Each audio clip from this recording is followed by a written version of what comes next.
युति लगाई गई और कामदेव को बुलाया गया। कामदेव से कहा, देखो कामदेव, तुम्हारे अपने जीवन में अभी तक जितनी भी तुमने काम किए हैं उसमें लोग तुम्हें बहुत अच्छा नहीं मानते। काम को, कामी पुरुषों को और काम की कामना को बहुत श्रेष्ठ नहीं माना जाता। तुम दिव्य हो, तुम्हारा रूप, तुम्हारा लावण्य, तुम्हारी सुंदरता, तुम्हारी वो शारीरिक कांति इतनी दिव्य होने के पश्चात भी तुम किसी भी श्रेष्ठ कार्य में गिने नहीं जाते। और जरा ध्यान से सुनना,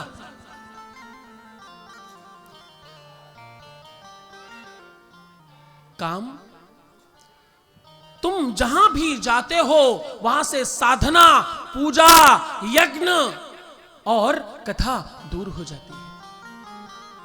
तुम्हें अवसर मिल रहा है, देवादिदेव महादेव के चरणों में तुम्हारी प्रीति बढ़ सकती है। और अगर तुमने ये काम किया तो जरा ध्यान से सुनना, काम का एक नाम मदन है, काम का एक नाम मनमंथ है, क्योंकि काम जिसकी भी तरफ दृष्टि डाल दे उस व्यक्ति के मन पर अपना अधिकार बना लेता है। बोले मन सो और महीप नहीं, द्रग सो नहीं दीवान, और द्रग दीवान जहां हो बरे, मन ताही हाथ बिकार।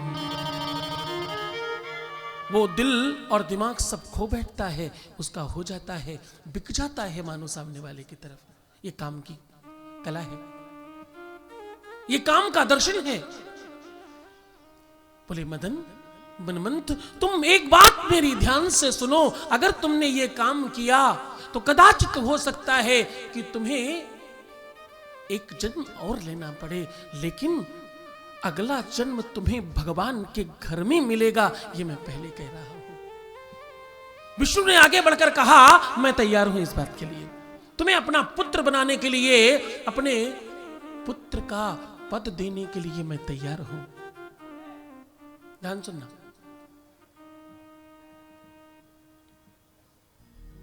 और अगर मैं अपना पुत्र नहीं बनाया तो प्रपौत्र या पुत्र तो जरूर करने की कोशिश। तुम मेरे ही वंश में आओगे, तुम मेरे शिष्यों के वंश में आओगे, ये बात मैं पहले से तुम्हें कह रहा हूं। विष्णु थोड़े छलिया हैं तो इधर उधर की बातें कर रहे हैं। काम ने पहले तो अपने आप को अक्षम माना इस कार्य में। काम ने कहा, आप मुझे जो काम दे रहे हो वो आपको पता है ना क्या काम दे रहे हो? आप मुझसे कह रहे हो कि देवाधिदेव महादेव के मन पर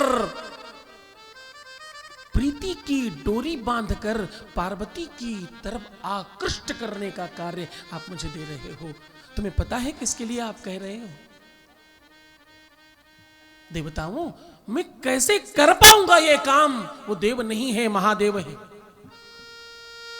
वो योगी नहीं है, महायोगी है। उनके मन पर ऐसा कर पाना सामान्य इंसान का काम नहीं है, और वो स्वयं नहीं चाहे तो मैं भी कुछ नहीं कर सकता। ये तुम लोग समझते हो, उसके बावजूद मुझे कह रहे हो। देवताओं ने कहा, तुमसे ये काम हो सकता है, ये उनकी ही कृपा है। शिव पुराण कहती है कि काम का जन्म भी भगवान देवादिदेव महादेव की कृपा से हुआ। यद्यपि काम को जन्म तो ब्रह्मा जी ने दिया, लेकिन ये कृपा देवादिदेव महादेव की ही थी। काम के ही साथ एक और बिटिया का जन्म हुआ था जिसका नाम संध्या था। संध्या और काम दोनों अतिशय सुंदर थे। बहुत गौर से सुनना, संध्या और काम दोनों अतिशय सुंदर थे। ना तो पुरुषों में काम के बराबर, मदन के बराबर, मनमंथ के बराबर कोई सुंदर था, और स्त्रियों में, बेटियों में ना कोई संध्या के बराबर सुंदर था। मानो ऐसा लगता कि सूर्य और चंद्रमा एक साथ कहीं प्रकाशवान हो रहे हो, ऐसी दिव्यता थी।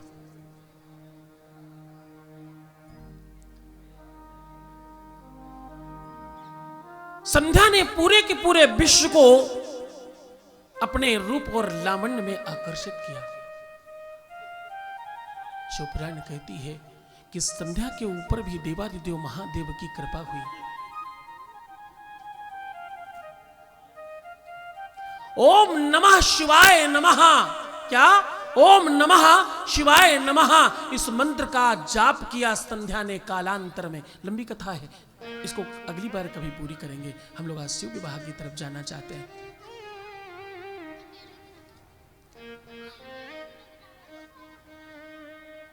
संध्या के अपने जीवन में बहुत सारे अपवाद रहे हैं।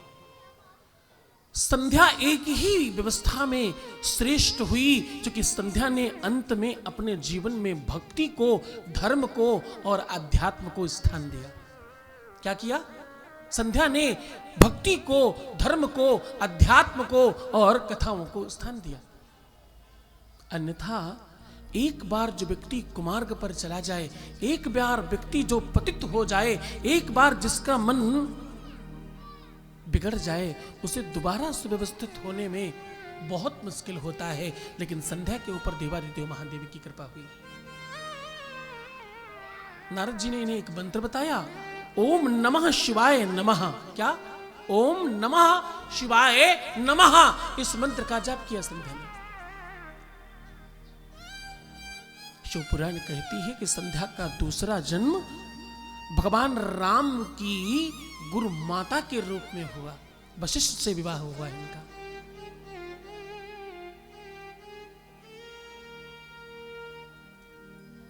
अरुंधति है ये दूसरे जन्म में वशिष्ठ की पत्नी और भगवान राम की गुरु माता का पद मिला। कितनी भी आपसे गलतियां हो जाएं, शिवपुराण कहती है, ये थोड़ा ध्यान समझना, कितनी भी तुमसे गलतियां हो जाएं, अगर तुम्हारा ध्यान किसी भी क्षण, किसी भी पल, किसी भी समय खींच कर तुम्हारे मन को देवादिदेव महादेव के चरणों में लगा दिया जाए, तो तुम्हें ये जन्म तो श्रेष्ठ हो ही जाएगा, अगला जन्म तत्काल सुनिश्चित हो जाएगा कि या तो तुम शिवलोक के अधिकारी होगे, अन्यथा समाज में, इस संसार में किसी श्रेष्ठ कार्य के लिए तुम्हारा जन्म होगा।